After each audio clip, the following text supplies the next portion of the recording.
Hi, I'm Clarisse. I'm a third year classicist at Oxford, and today I'll be bringing you through a classics mock interview that you'd be doing if you were invited to interview, and essentially it's just an overview of what to expect and how to do well.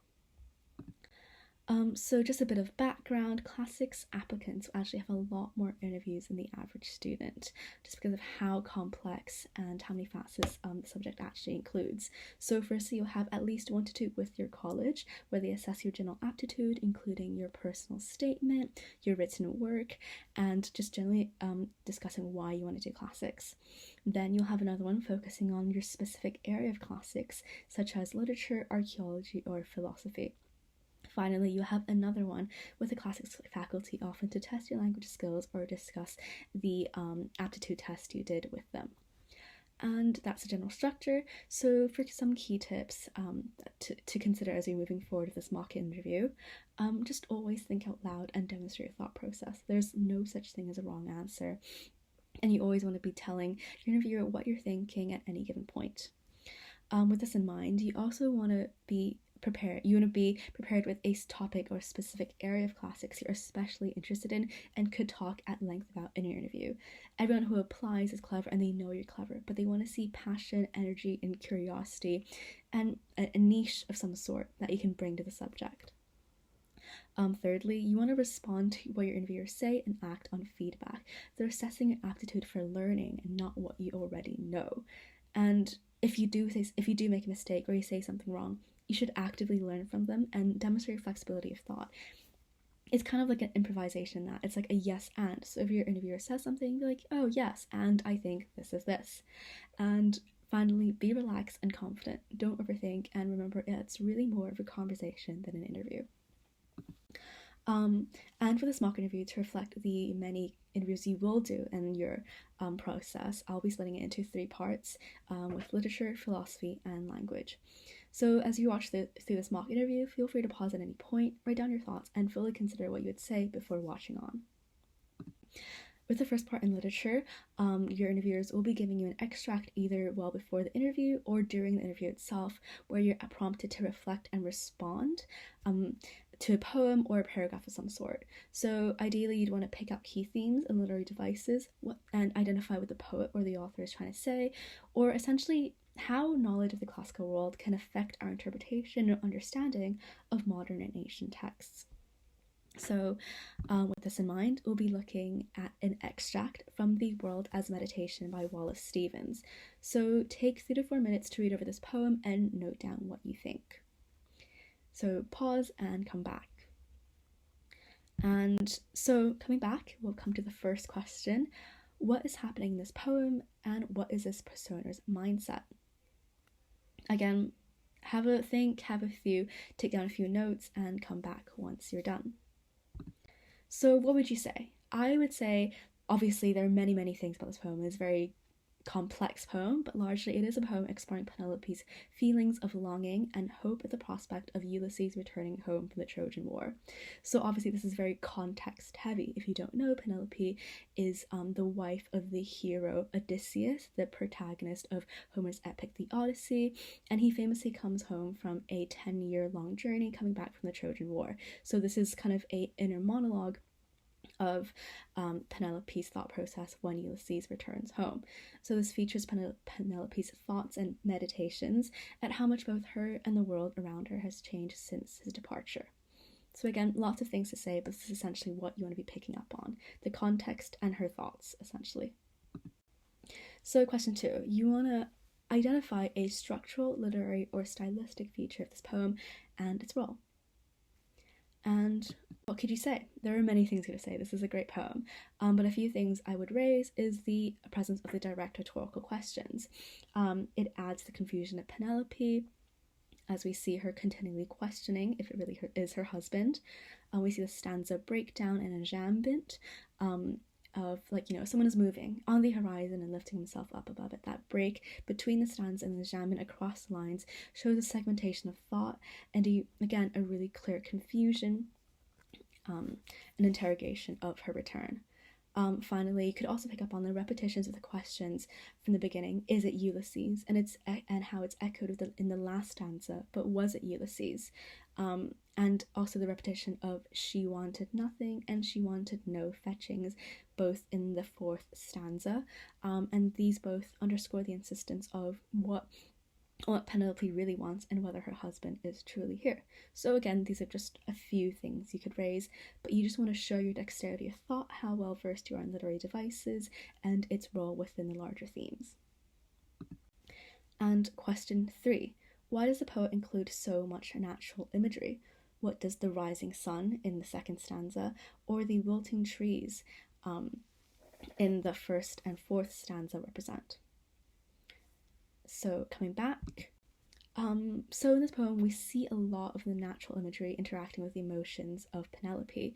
The poet here explores the complexities of love and the relationship between the natural world and our emotions, as we see the rising sun as a symbol of hope, as Penelope yearns and hopes for Odysseus to come back, but the wilting and eventually mended trees as a reminder of the decades she has endured without Ulysses.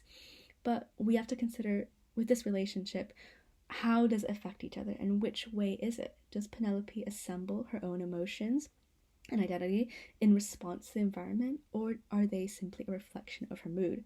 So this is a really interesting bi-directional nature of this relationship that would be really interesting for you to bring up and discuss.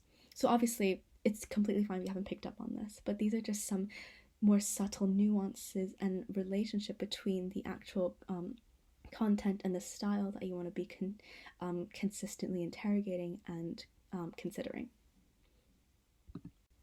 And with the final question, why did the poet choose to use Ulysses instead of Odysseus?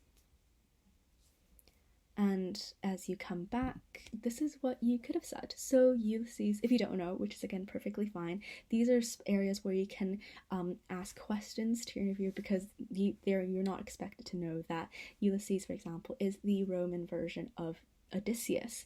And here the poet seems to purposefully use Ulysses to reinforce his foreignness, as it seems as though in his absence Penelope has built an entirely new character and caricature of her husband, Ulysses, from the Roman stories hundreds of years later, instead of the Odysseus that he is in this moment. And this entire kind of motif of identity underscores the shaping power of our minds and her meditations. So again, this is the kind of response you'd want to get to first identify a stylistic quality, its role in the poem, and why it's done to contribute to the general theme. So I hope that's been helpful, and you can see how you can break down the structure of your literary analysis. Great. So moving on to our second part of philosophy. This is very different from the literature part, and it's to assess your logic and critical thinking. Largely so that the tutor can see how you consider and judge different perspectives and arguments, your ability to think and communicate clearly, and most crucially, kind of evaluate your answer relative to other options. You want to be able to demonstrate your open-mindedness and flexibility of thought, especially in classics when you have to juggle so many different subjects. So moving on to our first question in the philosophy segment. Question 1, what is self-deception? Is it possible? And if so, what circumstances permit it, or why is it not? So again, take your time, think about it, and come back. And this is what you could have said.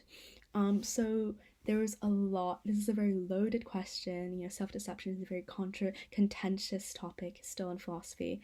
And first and foremost, this question pertains to the nature of knowledge, and you want to be discussing what self-deception actually consists of and needs. So nominally, yes, self-deception is possible and seems to require someone who maintains false belief despite evidence of the contrary, but simultaneously displays awareness of the truth. But having established that, you then want to consider on a deeper level, but can you actually know that something is true and false at the same time? So here we're going into the nature of knowledge, epistemology, and what knowledge really means. Again, that's a whole nother route you could go down, but I'd also want to lead you to another aspect to talk about with, the saying ignorance is bliss. So that is a form of self-deception, and there's a lot to talk about intention of self-deception, the moral responsibility one takes when partaking in self-deception, and knowledge of self. So lots and lots of things you can talk about, and there really, again, isn't a right answer, but it really depends on how you interact with your tutor and what they raise. Second question, following up from my previous, is it better to self-deceive or lie to others? So considering this, this is what you could have mentioned. So as with all kind of philosophical statements, the idea of better, you have to define your terms, and you have to consider what better is. Is it better morally or socially? Who is it better for, the liar or the lied to? And does this distinction still exist under self-deception? In this case, if you're arguing that, it's better to self-deceive because you're not affecting anyone else, and you're just affecting yourself, who is the judge of this? The liar or the lied to? Again, or is it a higher figure who has an ethical judge of everything? And it's lots of factors you want to consider, and you want to ask, is it dependent on the situation? What things can you also determine? So again, this is more of a thought exercise than a real question, is to really test how you break down a question like this and examine its philosophical considerations. And finally, the third question, what is the difference between knowledge and belief? So considering this, again, we want to define your terms first. What does knowledge and belief actually mean in philosophy? So this is actually a very kind of basic factual question I think all philosophy tutors would want you to know before going to an interview. So the aspect of truth is the most important part of this. So you'd want to know that knowledge is based on empirical evidence that can provide objective truth, whereas belief is based on subjective sense perceptions or opinions. And this is all based on the common definition of knowledge as justified true belief. And obviously, if you didn't know this, that's completely fine too. But you just want to be interacting with these moving parts, defining your terms, and eventually your tutors will lead you to come to this conclusion. And when we want to be bringing this back into our first few questions and consider self-deception again. When considering this, do they matter? Does the difference between knowledge and belief matter within the thoughts of the self? And does the qualifier of truth still matter? Again, there's no right or wrong answer, but you want to be justifying your response and interacting with your tutor. So that concludes the philosophical part of the mock interview. We'll be going on to the final part, language. And this part of the mock interview is to assess your comfort in language learning and how quickly you pick up on grammatical rules and quirks. Your tutor will be assessing your grasp on pattern recognition and understanding the nuances of certain words and the ambiguities in language. So usually there are also a couple of questions of how you found the cat or the clat.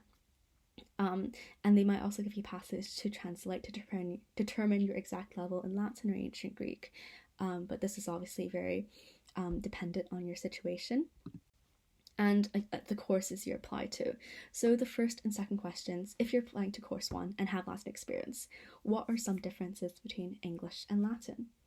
And if you don't, and you're applying to course 2, what grammatical rules are present in English? So consider this, take a break and come back as we look at what you could have said. So in the first question, it's a lot about your knowledge of Latin already. So you want to be definitely mentioning the definite article, the word order, and gender. And I think one of the main points you do want to express is that meaning is often conveyed in English through separate words, and whereas on word order. So you need kind of a whole string of sentences to bring it together, whereas Latin does so through inflection and various case endings, and word order doesn't matter that much.